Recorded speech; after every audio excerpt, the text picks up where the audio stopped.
Welcome back to the Warbird Mistress. I know it's been a while, but as always, thank you for tuning in, and my thanks to my top Patreon patrons and YouTube members. Don't forget to like, subscribe, and hit the bell for updates. That sharing is caring, and the memberships on YouTube begin at only 99 cents a month, while Patreon subscriptions start at only $3. And there are plenty of swell things in the store for you to enjoy while helping support your favorite mistress. So now that I have a minute to record an episode between work and everything else, let's attend to the matters of today, Wednesday, the 15th of April, 1942. We're in the American Theater of Operations Zone of the Interior with the 3rd Air Force. The 97th Observation Squadron Medium, 66th Observation Group, based at Miami's 36th Street Municipal Airport, is rejoined by their detachment of a flight which had been sent to Lawson Field, Fort Benning, Georgia.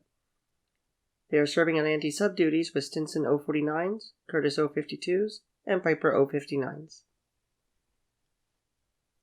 Moving across the calendar and across the world, we begin Thursday, the 16th of April, 1942, with the 5th Air Force in the Southwest Pacific area, where the headquarters of the 49th Pursuit Group Interceptor transfers from Bankstown to Darwin in advance of their squadron of Warhawks.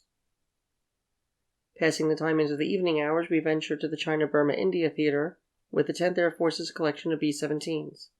A half-dozen flying fortresses take off from Dum Dum Airfield in that famous Calcutta suburb to bomb Japanese-occupied Rangoon.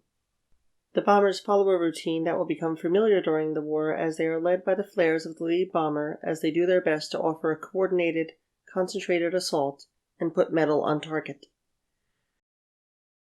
However, numerous Japanese and Thai searchlights blind the crew's ability to judge the outcome of the raid. See, they blinded them with science, and no, I'm not sorry for that. Thomas Dolby aside, now for something completely different, as we move into Friday, the 17th of April, 1942. In the American Theater of Operations with the 3rd Air Force of the Zone of the Interior, with the usual trio of light observation craft, the 124th Observation Squadron, 75th Observation Group, transfers from Sherman Field, Fort Leavenworth, Kansas, to Ellington Field, Houston, Texas, on anti-submarine duties in the infested waters of the Gulf. An interesting side note, Sherman Army Airfield, which is still an active Army airfield today, and despite being overwhelmingly used for civilian purposes, remains home to one of only 2 surviving Army flying clubs, is not named for William Tecumseh, Georgia is lovely this time of year, Sherman, as are many installations among Fort Leavenworth's myriad facilities. Rather, it is named in honor of the author of the very first air combat manual, Air Tactics, Major William Bill Sherman.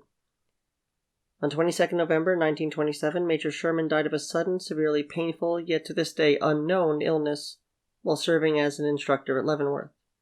And if you check out the description, there's a link to his book, reprinted by Air University Press at Maxwell Air Force Base and available gratis through the media department of the DoD. It is an informative, interesting, and curious read, I promise you. And as on so many days in our walk through the war, we wander down under by Bruce of the Woolloomooloo War Department in the Southwest Pacific area with the 5th Air Force. There, the 49th Pursuit Interceptor Group's 8th Pursuit Interceptor Squadron transfers from Canberra to Darwin with their P-40s as they ramp up for their first mission, coming on the 20th. As we move to Saturday, 18th of April, 1942, in the sunny tropical heat of Alaska, where the 11th Air Force and the 18th Pursuit Squadron Interceptor, 28th Composite Group, transfers from Elmendorf Field Anchorage to Fort Greely on Kodiak Island with their P-40s. In the Southwest Pacific area with the 5th Air Force, 5th Air Force units come under control of the Allied Air Force's Southwest Pacific area, which is created in Australia to control the Army Air Force, Royal Australian Air Force, and Dutch elements. Specifically, where the latter is concerned, Number 18 Squadron at RAF Station Canberra, and their 5 B-25s and A-20s marked not with the Netherlands East Indies Triangle, but with the tricolor flag. That's the shoulder insignia of the command right there, presumably for headquarters personnel. In other news, down where the women glow and men plunder, the headquarters of the 19th Bombardment Group Heavy transfers from Melbourne to Garbutt Field in Townsville. Garbutt. I digress. Further north in the Pacific Ocean area, a much more famous incident occurs today. The Army and the Navy pretend to get along. More importantly, however, 16 B-25 Mitchells, led by Jimmy Doolittle, fly off the USS Hornet to bomb Japan. In what is not the Michael Bay version of this, but rather real life, the carrier force and the Japanese vessel converted into a patrol craft spot one another at 0738 hours.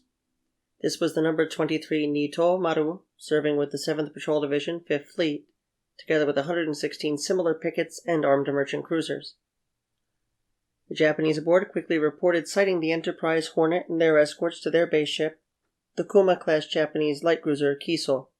Admiral Halsey immediately orders the Nito Maru to be sunk by aircraft from the Enterprise, while the USS Nashville opens fire on the choppy seas.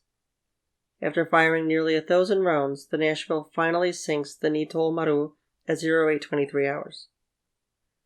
By that time, the 2nd Mobile Fleet had been ordered by Yamamoto to intercept the carriers, still 150 miles farther out from their planned launch point. Halsey and Doolittle decide to launch the bombers and then turn the fleet around to avoid the risk of being caught by Admiral Kondo's pursuing Japanese fleet, a fleet which could muster up to 32 destroyers, 2 light cruisers, and 13 cruisers, and 1 destroyer tender, all of whom are now aware of the location of Task Force 16's 2 carriers, 3 cruisers, 1 light cruiser, 18 destroyers, and 2 oilers, facing inclement weather and a disadvantage in speed and location.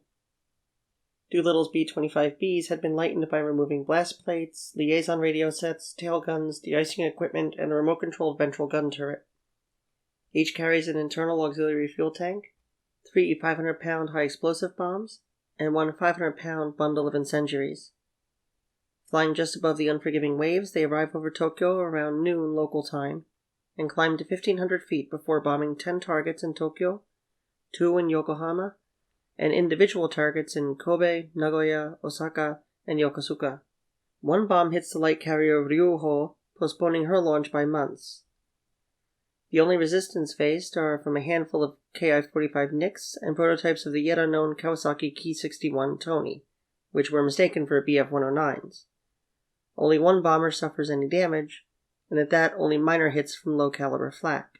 Having cleared the targets and passed over the Japanese home isles, one of the bombers, piloted by Captain Edward York, finds himself without the fuel to reach China, and turns to land in the Soviet Union, a nation not at war with Japan.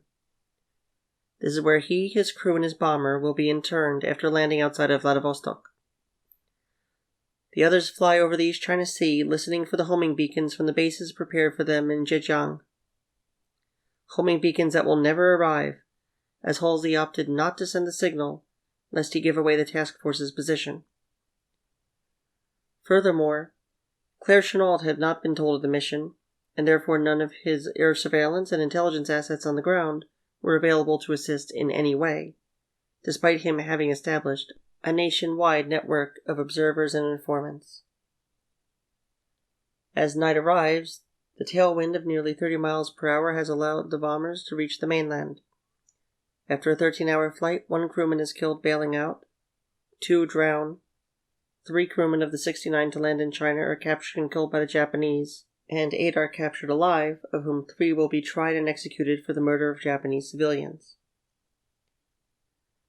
While the details of the raid are well known, and in fact I even debated really covering the raid today, it is the aftermath of today's attack that is a story less told. Those who are aided by the Chinese find those who have come to the raid tortured, beaten, or killed by the Japanese. Patrick Cleary, Bishop of Nanchang, finds his city put to the torch for helping the raiders. In retaliation, the Japanese soon begin Operation Seigo, laying 20,000 square miles of the coastal provinces to waste to prevent any future raids, and to punish the Chinese for their part in the strike against the empire. Nanchang's surrounding areas and the 50,000 city residents are all put to the sword.